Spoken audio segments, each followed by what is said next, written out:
Police in Trinidad and Tobago probe a threat against a female political leader. And in sport, Leeward Islands Hurricanes crush CCC Marooners in their opening regional Super 50 match. I'm Ricardo Robertson. This is Caribbean in 10 for Thursday, November 7th, 2019. I'll be back with the details after the break.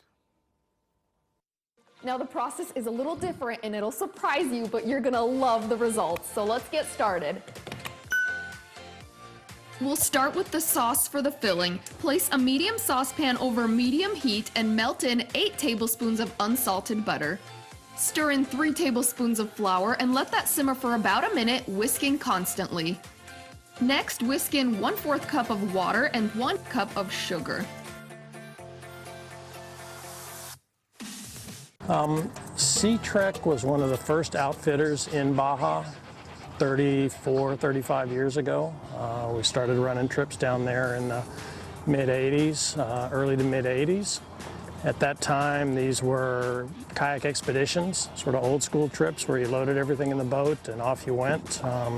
Exploring coastlines, no permits, no rules, no regulations. And over time, we refined the trips.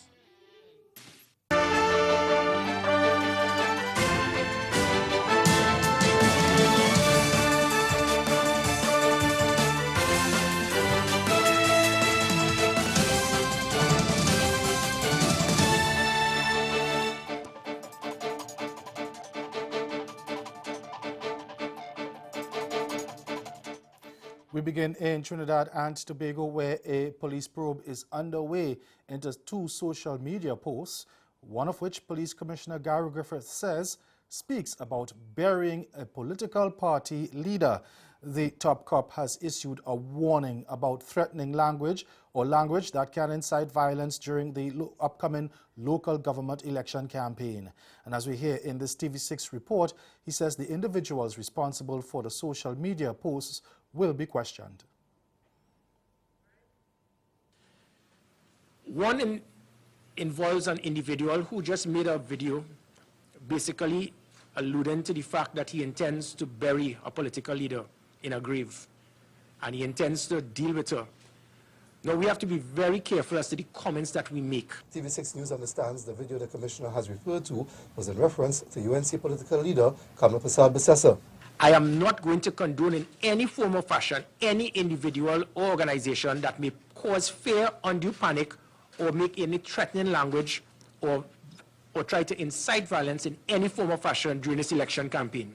He then spoke of the second online post that has caught the attention of law enforcement. Someone just set up something and she stated that there's a source that stated that certain officials paid off medical officials big money to inject citizens with the swine flu. Now, this is tantamount to madness. That individual is also, we are going to find her, and we are also going to bring her in for questioning. This madness stops now. 3 members of Jamaica's infamous Klansman gang will know their fate next month after pleading guilty of the brutal murder of a woman and her daughter 8 years ago. They were accused of shooting and beheading the 2 in 2011. We get the details in this TVJ News report. The act shook the nation more than 8 years ago. 2 women, a mother, 40-year-old Charmaine Rattray, and her 18-year-old daughter, Joyce Lynch, a former student of the Queen's School, were shot and chopped by hoodlums at their Lauriston St. Catherine home on July 19, 2011. Their heads were severed. One of the killers later took the police to the location of the body parts. Now, after 8 years, justice. 3 of the men accused of the killing pleaded guilty on Wednesday afternoon before the Home Circuit Court in Kingston. The sentencing hearing is set for December 11. At the start of the trial, the accused, Adrian Campbell, Roshane Goldson, and Fabian Smith, pleaded guilty to non-capital murder. But the Director of Public Prosecutions, Paula Llewellyn, had given previous notice that she would be seeking the death penalty against the men for capital murder.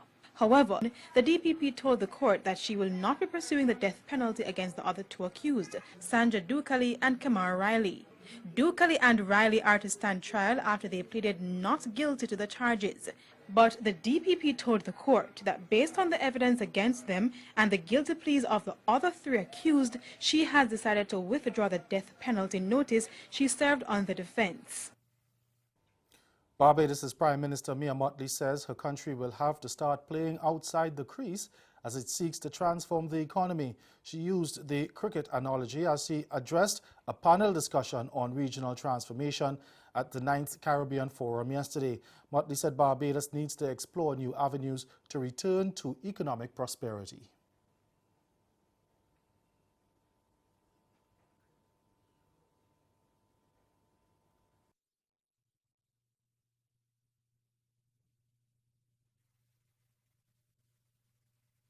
Our ability to put the debt restructuring behind us very shortly is a critical component of closing the gap. That we've been able to also adhere to a level of fiscal rectitude, ensuring that we are in a position to pay down our debt given where we went with it. That is absolutely critical, and we heard why when we listened to P.B. Scott at lunch with respect to the difference that the fiscal rectitude has made to a country like Jamaica in terms of opening up opportunities for those who want to invest to be able to help grow the economy. We have equally to recognize that we need to remove the barriers that limit our market space. In other words, how can we make the single market even more effective, and how can we have the production integration that is so critical? How can we bring new sectors, as we're trying to do with medicinal cannabis and renewable energy? And stay with us, your Midday Sport is next.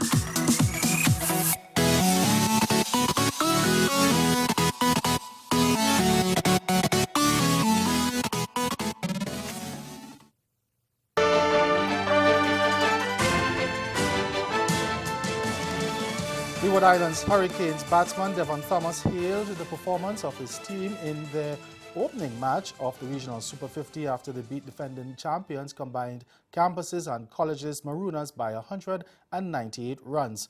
Batting first at Warner Park, St. Kitts, Hurricanes posted a mammoth 292 for 7, with Thomas leading the charge with a masterful stroke of 105. Also putting runs on the board for the hosts were Amir Jangru, who scored 39, and Kieran Powell, who chipped in with 30. In reply, CCC never got settled as they perished on 94 of 31 overs. They were undermined by all-rounder Rakeem Caldwell, who picked up best match figures of 4 for 21, while right-arm medium pacer Shino Berridge took 3 wickets for 20 runs. After the match, century maker Thomas said his experience in the just concluded Caribbean Premier League played a huge role in his performance.